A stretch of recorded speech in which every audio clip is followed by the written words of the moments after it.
দেশের রাজধানীর প্রবেশ পথে সাভারের রামিন বাজার এলাকায় ঢাকা আরিচা মহাসড়কে চেকপোস্ট বসিয়ে তল্লাশি কার্যক্রম চালানো হচ্ছে। এ নিয়ে আরও জানাতে চট্টগ্রাম থেকে যুক্ত হয়েছেন শোয়েব রহমান আর সাভারের রামিন বাজার থেকে যুক্ত হয়েছেন হুমায়ুন কবির। আমরা প্রথমে চলে যেতে চাই শোয়েবের কাছে চট্টগ্রামে।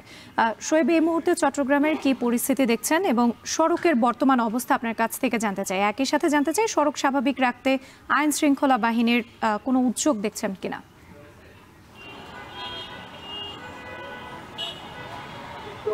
আইন শৃঙ্খলা বাহিনী গেল দুদিন ধরেই মাঠে নেমেছে এবং আমরা দেখেছি যে সড়কের বিভিন্ন স্থানে চেকপোস্ট বসিয়ে তারা তল্লাশি কার্যক্রম জোরদার করেছেন এবং একই সাথে বিভিন্ন স্থানে গোয়েন্দা নজরদারিও কিন্তু বাড়ানো হয়েছে। নগরীর যে 7টি স্থায়ী চেকপোস্ট রয়েছে সেগুলো থেকে চেকপোস্ট সংখ্যা বাড়িয়ে 13টি করার নির্দেশনা দিয়েছে সিএমপি এবং একই সাথে বিভিন্ন অস্থায়ী চেকপোস্টগুলোরও কার্যক্রম কিন্তু জোরদার করা হয়েছে। সেই সাথে বিভিন্ন যে মোবাইল হুন্ডা মোবাইল যেগুলো রয়েছে এবং একই সাথে যে গোয়েন্দা নজরদারি সেটিও কিন্তু বৃদ্ধি করা হয়েছে। নগরের বিভিন্ন মোড়ে আমরা দেখেছি গোয়েন্দা সদস্যরা কাজ করছেন এবং একই সাথে পুলিশ সদস্যরাও কিন্তু চেকপোস্ট দিয়ে যে সকল সন্দেহভাজন যানবাহন রয়েছে কিংবা সন্দেহভাজন কোনো ব্যক্তিকে দেখলে কিন্তু তাকে তারা তল্লাশি করছেন এবং সিএমপি কমিশনারের পক্ষ থেকে নির্দেশনা দেওয়া হয়েছে যদি কোনো অস্ত্রধারীকে চোখে পড়ে সেই ক্ষেত্রে সঙ্গে সঙ্গে তাকে যাতে ব্রাস্ট ফায়ার করা হয় তেমন একটি নির্দেশনা তিনি দিয়েছেন এবং একই সাথে তিনি এও বলেছেন যে শহরের বাইরে থেকে এসে শহরের ভেতরে কেউ হত্যাকাণ্ড ঘটিয়ে তিনি পালিয়ে যাবেন সেই সুযোগটি কোনো সন্ত্রাসীকে আইন শৃঙ্খলা বাহিনী দিতে চান না। এবং এর পাশাপাশি আজ সন্ধ্যার দিকে কিন্তু চট্টগ্রামের চশমা পাহাড়ের সংলগ্ন যেই সাবেক শিক্ষামন্ত্রী মহিবুল হাসান চৌধুরী তার বাসভবনে কিন্তু অভিযান চালিয়েছে পুলিশ এবং সেখান থেকে কিন্তু 7 জনকে আটক করা হয়েছে এবং তারা কিন্তু তার পরিবারের কোনো সদস্য নয় এবং তারা কিন্তু তাদের কর্মচারী বলে জানা গিয়েছে এবং তাদেরকে জিজ্ঞাসাবাদের জন্য পুলিশ আটক করেছে এবং পুলিশ বলছেন যে নাশকতার পরিকল্পনা চলছে না এমন একটি অভিযোগে কিন্তু তাদেরকে আসলে গ্রেফতার করা হয়েছে।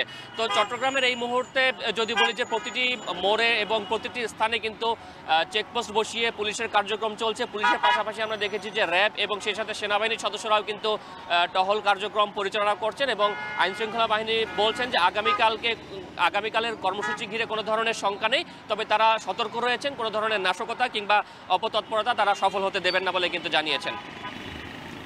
চট্টগ্রামের খবর শুনছিলাম, এবার একটু সাভারে যেতে চাই। সাভারে রয়েছেন আমাদের সহকর্মী হুমায়ুন, আপনার কাছ থেকে জানতে চাই সাভারের এই মুহূর্তের পরিস্থিতি কি, কোনো অগ্নিসংযোগের ঘটনা ঘটেছে কিনা এবং একই সাথে জানতে চাই পুলিশের তৎপরতা কেমন দেখছেন।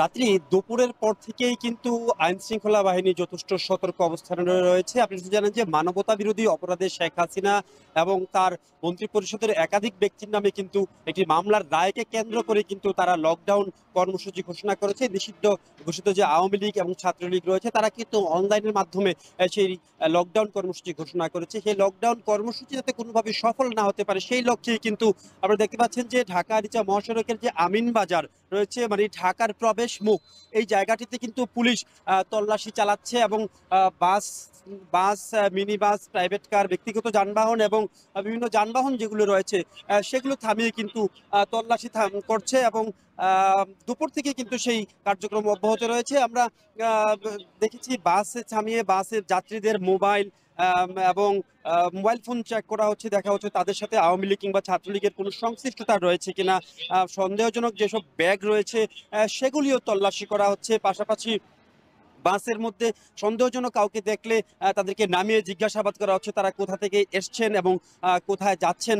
মোটামুটি নিরাপত্তার চাদরে কিন্তু সাভার যে অঞ্চল মোটামুটি ঢাকার প্রবেশপথ সেটি কিন্তু ঢেকে দেওয়া হয়েছে এবং আপনারা দেখতে পাচ্ছেন বাসগুলো কিন্তু থামানো হচ্ছে এবং আমরা যদি একটু দেখাতে চাই একটি বাস কিন্তু পুলিশ থামাচ্ছে, তা বাসটি চেক করার উদ্দেশ্যে সেটি থামাচ্ছে এবং সেই বাসে যাত্রী যারা রয়েছেন তাদের সাথে কথা হয়েছে। আমরা বিভিন্ন দুপুর থেকে কিন্তু আমরা এই তল্লাশি কার্যক্রম পরিচালনা করছি। বাসের যাত্রী যারা রয়েছে তারা কিন্তু মিশ্র প্রতিক্রিয়া ব্যক্ত করছেন। তাদের কেউ বলছেন যে তল্লাশির নামে তাদেরকে আসলে পুলিশ হয়রানি করছে, আবার কেউ কিন্তু এটিকে সাধুবাদ জানিয়েছেন। তারা বলছেন যে নিষিদ্ধ ঘোষিত ছাত্রলীগ এবং আওয়ামী লীগের যে কার্যক্রম রয়েছে সেটি যাতে সফল হতে না পারে সে লক্ষ্যে পুলিশ যে দায়িত্বশীল ভূমিকা নিয়েছে সেটিকে সাধুবাদ জানিয়েছে এবং সরকার সহ সংশ্লিষ্ট যারা রয়েছেন তাদেরকে কিন্তু অনেক যাত্রীকে ধন্যবাদ জানাতেও দেখা গেছে।